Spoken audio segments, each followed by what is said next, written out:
नमस्कार दोस्तों, आज हम यूएस प्रेसिडेंशियल इलेक्शन के बारे में डिटेल में स्टडी करेंगे। सबसे पहले मैं आपको ये बताना चाहता हूँ, यूएस प्रेसिडेंशियल इलेक्शन नवंबर के महीने में होती है। जो पहला मंगलवार आता है नवंबर के महीने में, उस दिन यूएस प्रेसिडेंट इलेक्शन के लिए वोटिंग होती है।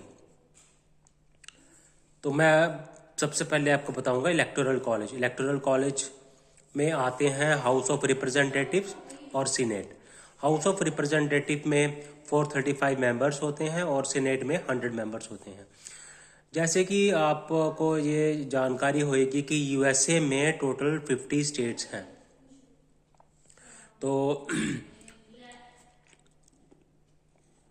तो सीनेट में 100 मेंबर्स होते हैं, तो हर स्टेट से दो दो मेंबर्स आते हैं, तो टोटल 100 मेंबर्स बन जाते हैं। हाउस ऑफ रिप्रेजेंटेटिव में टोटल 435 मेंबर्स होते हैं और इनके मेंबर्स 2 साल की टर्म के लिए इलेक्ट होते हैं।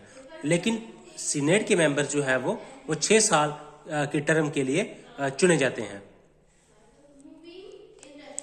सीनेट में हर स्टेट से 2 मेंबर्स होते हैं, लेकिन हाउस ऑफ रिप्रेजेंटेटिव में जो मेंबरशिप है वो पॉपुलेशन पे डिपेंड करती है। जिस स्टेट्स की पॉपुलेशन ज़्यादा है, जैसे कैलिफोर्निया है, वहाँ से 55 मेंबर्स आते हैं। न्यूयॉर्क से 29 मेंबर्स आते हैं हाउस ऑफ रिप्रेजेंटेटिव में। जो नॉर्थ डकोटा है, वहाँ से 3 मेंबर्स आते हैं। और हाउस ऑफ रिप्रेजेंटेटिव के जो मेंबर्स हैं वो इलेक्ट किए जाते हैं ईच कॉन्ग्रेशनल डिस्ट्रिक्ट से। अब यूएस कांग्रेस जो है उनका बाइकैमरल लेजिस्लेचर है। तो प्रेसिडेंशियल इलेक्शन में प्रेसिडेंट को जीतने के लिए 270 वोट्स चाहिए होते हैं। अब बाइकैमरल लेजिस्लेचर यूएस कांग्रेस का है, तो इसमें 2 हाउसेस आते हैं। एक हाउस ऑफ रिप्रेजेंटेटिव आता है और दूसरा आता है सेनेट। हाउस ऑफ रिप्रेजेंटेटिव्स के पास पावर्स होती हैं। इनके पावर्स में हम कह सकते हैं कि इनका बजट के ऊपर कंट्रोल होता है और ये चैम्बर्स के जो रूल्स हैं वो ड्राफ्ट करते हैं। लेकिन जो सीनेट है वो एजेंडा तय करते हैं। फेडरल जजेस की अपॉइंटमेंट सीनेट करता है। कैबिनेट मेंबर्स की अपॉइंटमेंट जो है वो सीनेट करता है। और जो ट्रीटी दूसरे नेशन के साथ करते हैं उनकी रेटिफिकेशन भी सीनेट रेटिफिकेशन करने की पावर्स भी सीनेट के पास ही होती है। जैसे कि इंडिया में लेजिस्लेचर होता है, एग्जीक्यूटिव होता है ना। तो लेजिस्लेटिव पार्लियामेंट हो गया लोअर हाउस और राज्यसभा हो गया अपर हाउस। तो ये लेजिस्लेटिव बॉडी है पार्लियामेंट की। और जो प्राइम मिनिस्टर हैं, कैबिनेट मेंबर्स हैं, कैबिनेट मिनिस्टर्स हैं, तो ये एग्जीक्यूटिव बॉडी आ गई पार्लियामेंट की। वहीं अगर यूएसए की बात करें तो कांग्रेस में हाउस ऑफ रिप्रेजेंटेटिव और सीनेट ये कॉन्स्टिट्यूट करते हैं लेजिस्लेचर, और प्रेसिडेंट और वाइस प्रेसिडेंट जो है ये एग्जीक्यूटिव बॉडी है। इनके पास एग्जीक्यूटिव पावर्स होती हैं। अब इनके अलावा वाशिंगटन डीसी के पास 3 सीट्स हैं। टोटल कितनी सीट्स होगी फिर? 538 सीट्स होगी। तो इसमें एक बहुत ही इम्पोर्टेंट पॉइंट मैं आपको बता देना चाहता हूँ। इसमें अगर किसी हर स्टेट से वोटिंग जब होती है, तो जिस मान लीजिए कि एक स्टेट से जो पार्टी को ज़्यादा वोट मिलते हैं दूसरी पार्टी से, तो जो रिमेनिंग वोट्स होते हैं वो भी विनिंग पार्टी को ट्रांसफर हो जाते हैं। इसका मतलब विनर टेक ऑल। ऐसे ही जब हिलेरी क्लिंटन और इसी वजह से हिलेरी क्लिंटन के पास पॉपुलर वोट था, उसके पास वोट परसेंटेज ज़्यादा थी, लेकिन फिर भी वो हिलेरी क्लिंटन प्रेसिडेंट इलेक्शन हार गई थी। तो इसमें यूएस प्रेसिडेंट इलेक्शन में एक इम्पॉर्टेंट एस्पेक्ट ये भी आता है, जिसको हम बोलते हैं प्राइमरी इलेक्शन। अब प्राइमरी इलेक्शंस क्या होते हैं? प्राइमरी इलेक्शंस जो है वो स्टेट्स में होते हैं, पॉलिटिकल पार्टीज कराती है, स्टेट्स कराती है। इसमें हम प्राइमेसीज का बोलते हैं या कॉकस बोलते हैं, जो कि हर स्टेट्स में भी होते हैं और पार्टीज में होते हैं। तो जैसे कि इंडिया में हम मेंबर ऑफ पार्लियामेंट को इलेक्ट करते हैं, फिर जो मेंबर ऑफ पार्लियामेंट है वो आगे प्रधानमंत्री को इलेक्ट करते हैं। प्रधानमंत्री अगर इलेक्शन जीती है वो भी बन सकते हैं प्रधानमंत्री। अगर वो किसी हाउस के मेंबर नहीं भी हैं वो भी प्रधानमंत्री बन सकते हैं, ये इंडिया के केस में है। लेकिन 6 महीने के अंदर उनको किसी एक मेंबर की हाउस एक मेंबर की सदस्यता उनको लेनी पड़ती है 6 महीने के अंदर। लेकिन अगर हम बात करें यूएस प्रेसिडेंशियल इलेक्शन की, तो यूएस प्रेसिडेंशियल इलेक्शन में कौन सा कैंडिडेट यूएस प्रेसिडेंशियल इलेक्शन में पार्टिसिपेट करता है ये भी वहां की जनता ही तय करती है। और उसके बाद पार्टी कैंडिडेट जब सेलेक्ट हो जाता है, उसके बाद प्रेसिडेंट कौन बनेगा वो भी वहां की जनता डिसाइड करती है। ठीक है, तो यूएस प्रेसिडेंशियल इलेक्शन की ड्यूरेशन काफी लंबे समय तक चलती है। इसको अगर हम स्टेजेस में समझने की कोशिश करें तो स्टेज 1 में होता है अनाउंसमेंट ऑफ इंटेंशन।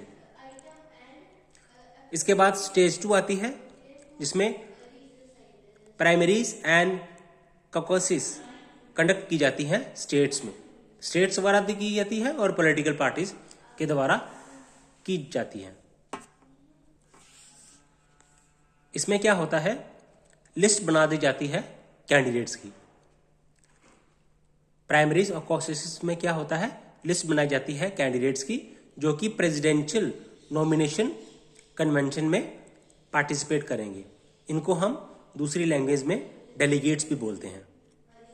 तो ये डेलीगेट्स डेमोक्रेटिक पार्टी के अपने डेलीगेट्स होते हैं और रिपब्लिकन पार्टी के अपने डेलीगेट्स होते हैं। तो ये प्रेसिडेंशियल नॉमिनेशन कन्वेंशन स्टेज 2 में ये क्या करते हैं, स्पीचेस जो कैंडिडेट्स होते हैं उनकी स्पीचेस को लिसन करते हैं और फिर उसके बाद ये किस कैंडिडेट को टिकट देना है डिसाइड करते हैं। स्टेप 3 में इलेक्शन कैंपेन होता है। पार्टीज के कैंडिडेट आपस में डिबेट करते हैं। स्टेप 4 में इलेक्टोरल कॉलेज सेलेक्ट किया जाता है। ये 3 नवंबर को इलेक्शन होती है। तो इलेक्शन में बेसिकली जो वहां की जनता है ये ऑफिशियल्स सेलेक्ट करते हैं इलेक्टोरल कॉलेज के। तो ऑफिशियल्स जब ये सेलेक्ट कर देते हैं फिर वो आगे पार्टिसिपेशन करते हैं, प्रेसिडेंशियल कैंडिडेट को सिलेक्ट करते हैं और लास्ट स्टेज में इलेक्टोरल कॉलेज की जो वोट है वो काउंट किए जाते हैं और जिस पार्टी को 270 से ज्यादा जिनके मेंबर्स हों इलेक्टोरल कॉलेज में, तो वो उस पार्टी के कैंडिडेट को प्रेसिडेंट बना दिया जाता है। और इसके साथ ही मैं आपको एक इंपॉर्टेंट चीज आपको बताना चाहता हूं। अब यूएस प्रेसिडेंशियल इलेक्शन को हम रिलेट कर सकते हैं इंडियन प्राइम मिनिस्ट्रियल इलेक्शन के साथ। अब दोनों में फर्क क्या है, अब यूएसए में जो प्रेसिडेंशियल इलेक्शन होते हैं वो बैलेट पेपर के थ्रू होते हैं। इंडिया में चाहे वो प्राइम मिनिस्टर सेंटर की इलेक्शन हो, स्टेट की इलेक्शन हो, यूटी की इलेक्शन हो, तो वो ईवीएम के द्वारा कंडक्ट की जाती है। इंडिया में स्टेट के इलेक्शन, सेंटर के इलेक्शन एक साथ भी हो सकते हैं, अलग अलग टाइम पीरियड में हो सकते हैं।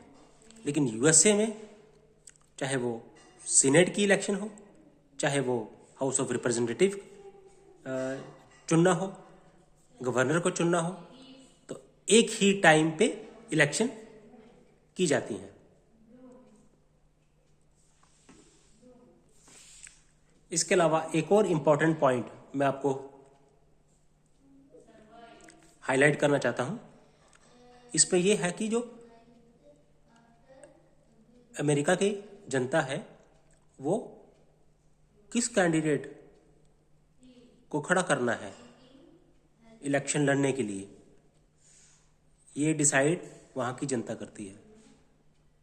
और फिर किस कैंडिडेट को वोट करके प्रेसिडेंट बनाना है, ये भी डिसाइड वहाँ की जनता करती है।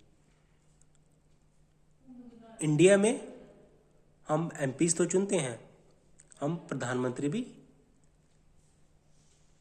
इनडायरेक्ट वे में इलेक्ट करते हैं। जैसे हमारे प्रधानमंत्री मनमोहन सिंह जी जब वो बने थे प्रधानमंत्री, तो वो इलेक्शन नहीं लड़े थे, तो पार्टी ने उनको प्रधानमंत्री बना दिया। लेकिन 6 महीने के बाद, 6 महीने के अंदर अंदर उनको राज्यसभा का मेंबर नॉमिनेट कर दिया था। तो ये था यूएस प्रेसिडेंशियल इलेक्शन और इंडियन पार्लियामेंट्री इलेक्शन में सिमिलरिटीज और डिसिमिलरिटीज। Thank you.